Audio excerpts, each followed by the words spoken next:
dowladda Itoobiya ayaa muddo kooban website-ka wasaaradda arrimaha dibadda ku soo daabacday sawir muujinaya khariirada Afrika oo ay Soomaaliya ka maqan tahay ama dhulka Soomaaliya lagu daray Itoobiya.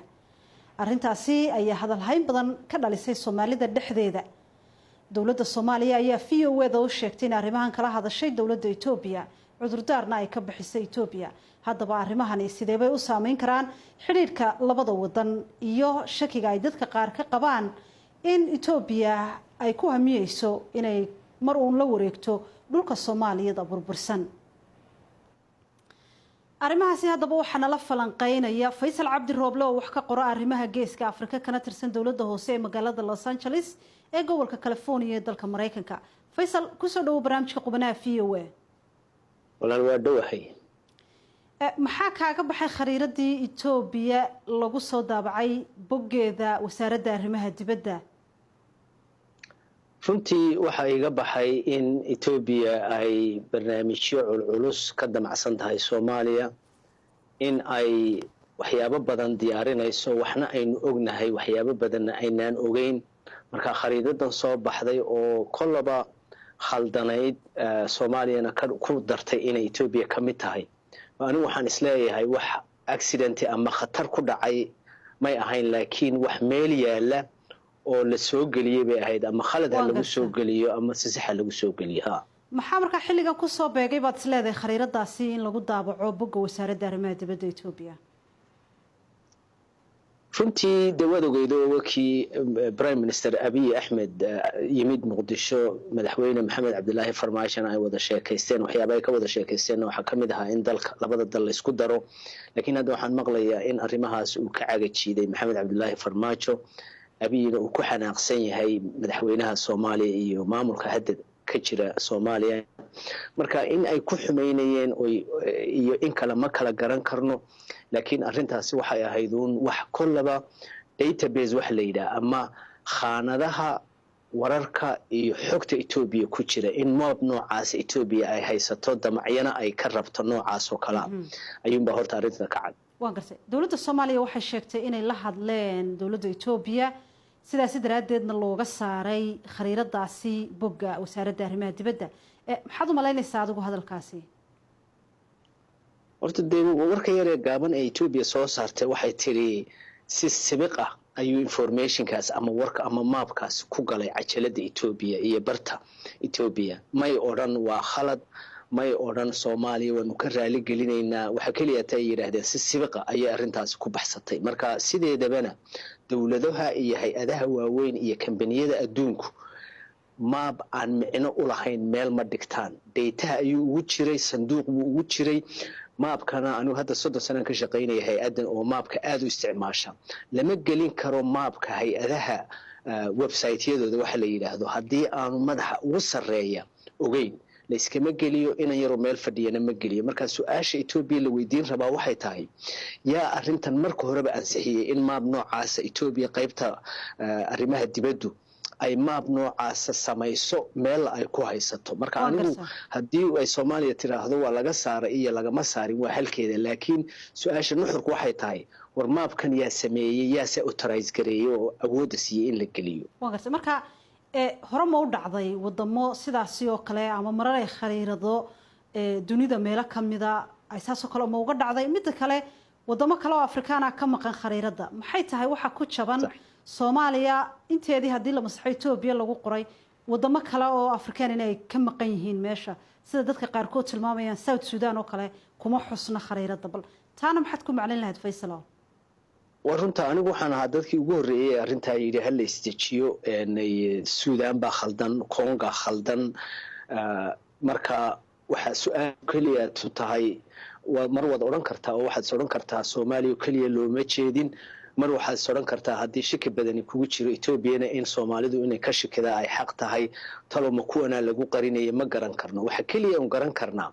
arrimaha noocan waxay ka turjubaan hadafka iyo humaaga dawladda qabto. marka dawladda Itoobiya arrimaheeda dibaddu maxay maab noocan yaan la weydiin qofka Soomaaliga maxaad su'aasha u weydiinaysaa Ethiopia laakiin in la weydiiyo way Ethiopia yaa sameeyay maabkan yaa marka hore u saxeexay in la sameeyo yaa si soo galiyay marka Ethiopia culays ku saaran yahay inaga ma saara laakiin waa ka warqabaa in laba dalo kale ay khaldanaayeen Dr. Abiy Ahmed ra'iisul wasaaraha dalka Ethiopia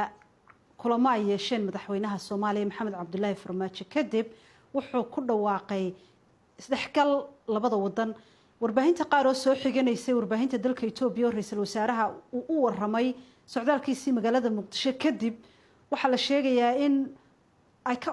hadalka uu loo dhigayaa in ay ka wada hadleen arrimo la xiriira labada wadan in la isku daro dadku ay wada shaqeystaan oo baahiyaha labada dhinac yaala laga kala faa'iideysto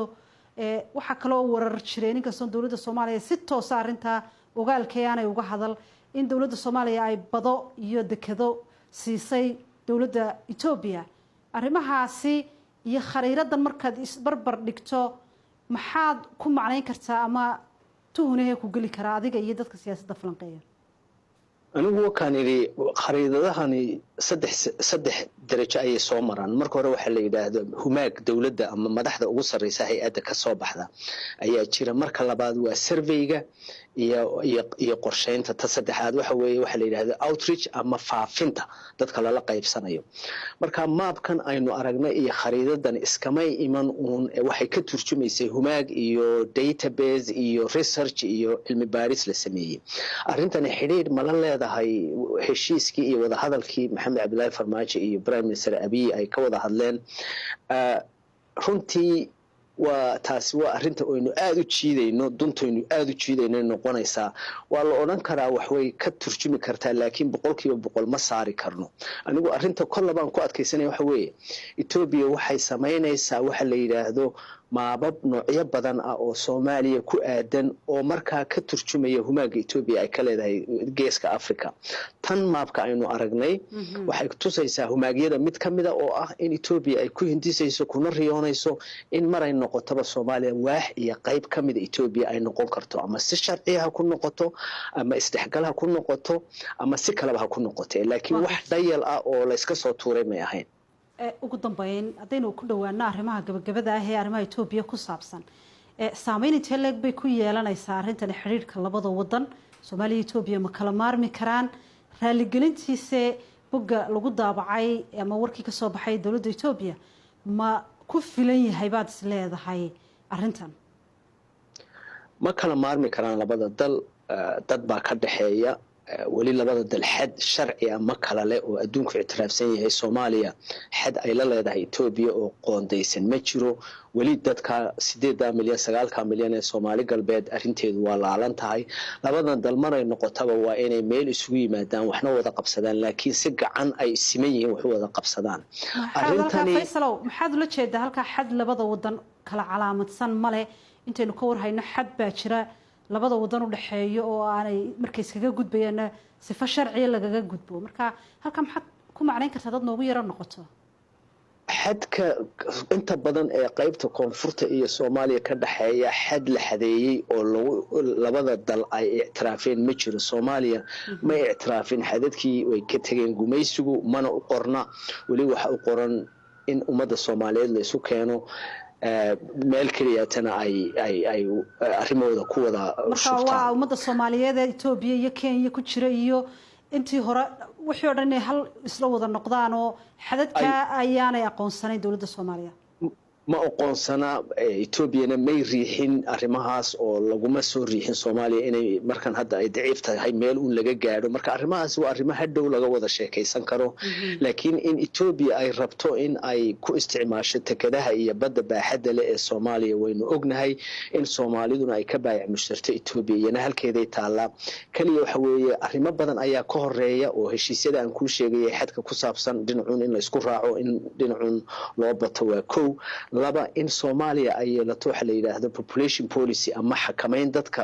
Ethiopia hadhow ka iman doono oo dadku ka bateen Ethiopia si aanay Soomaaliya dhulkeeda sidii badda ama daadka ugu daadan in Soomaaliya intaan Ethiopia heshiis la gelin in arrimaha siyaasadana